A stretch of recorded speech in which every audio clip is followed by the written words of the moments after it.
Halo, ketemu lagi dengan terapis autisme. Kalau saya bawa ini berarti kita sedang melakukan penjelasan mengenai matematika. Kali ini saya akan menjelaskan mengenai kuantitas dari sebuah benda dan mengingat kuantitas tersebut.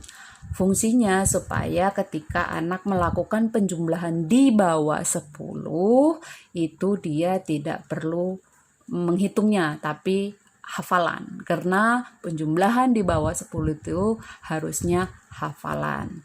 Oke, prerequisite-nya apa? Kemampuan dasar untuk memori kuantitas ini dia harus sudah selesai dengan menyamakan angka ke benda, benda ke angka. Jadi dia sudah tahu kalau saya tanya ini berapa, dia sudah tahu ini adalah 1.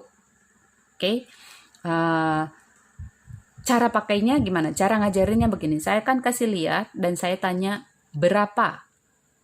Anak jawab 1. Saya kasih begini, berapa? Anak jawab 4. Nah, di sini anak nggak boleh hitung karena dia sudah menyamakan angka ke benda, benda ke angka. Jadi dia tidak boleh hitung. Bu, gimana kalau dia tunjuk? Nggak boleh. Apa yang bisa dia lakukan? Dia boleh mengangguk. Mengangguk mengikuti hitungan. 1, 2, 3, 4. Itu boleh. Oke, kalaupun anaknya tetap pengen hitung, berarti dia menyamakan benda ke angka dan angka ke bendanya masih perlu diulang tuh, belum kokoh gitu. Kalau belum kokoh, ininya akan sulit. Dia akan tetap pengen hitung dengan tangannya, oke? Karena ini kita sedang ajari memori kuantitas. Sudah itu, setelah dia setiap saya taruh bisa jawab ini berapa, 6, saya akan ulangi lagi dari 1, tapi saya akan tutup. Saya bilang, lihat, berapa?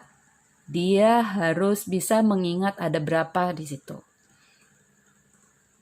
Jadi kita ingin mengajarkan bahwa 1 itu punya bentuk di kepalanya. Begitu saya kasih begini, dia udah tahu ini berapa, saya tutup. Ini ditransfer ke ingatannya bahwa ini 2. Jadi dia tidak perlu melihat terus-terusan untuk tahu di dalam sini ada berapa.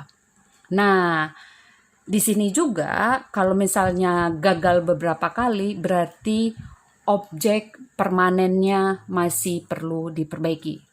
Objek permanen itu ada di kemampuan perkembangan anak di Piaget, itu di bayi kalau nggak salah. Nanti saya cek lagi di usia berapa. Tapi itu early skill, jadi kemampuan yang dasar. Kalau dia belum bisa ketika ditutup dan ternyata dia nggak bisa jawab itu 2, dia minta selalu buka, berarti objek permanennya harus diperbaiki. Objek permanen itu adalah benda yang ditutup, dia masih ada di dalam.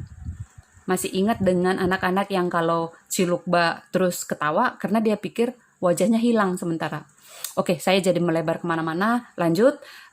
Tapi itu karena ada urutannya ya, prerequisite skill-nya dia ada di sana. Kalau sudah ditutup bisa, sekarang saya akan tutupnya dengan cepat. Saya bilang, lihat, berapa? Gitu. Jadi ini untuk mengajarkan kecepatan mengingat.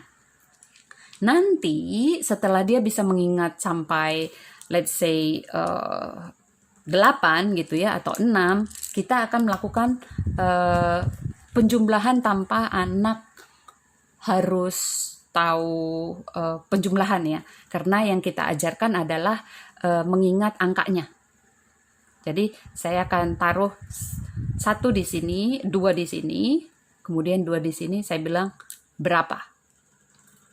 4. Ini penjumlahan tanpa disadari ya, jadi karena masih dasar sekali.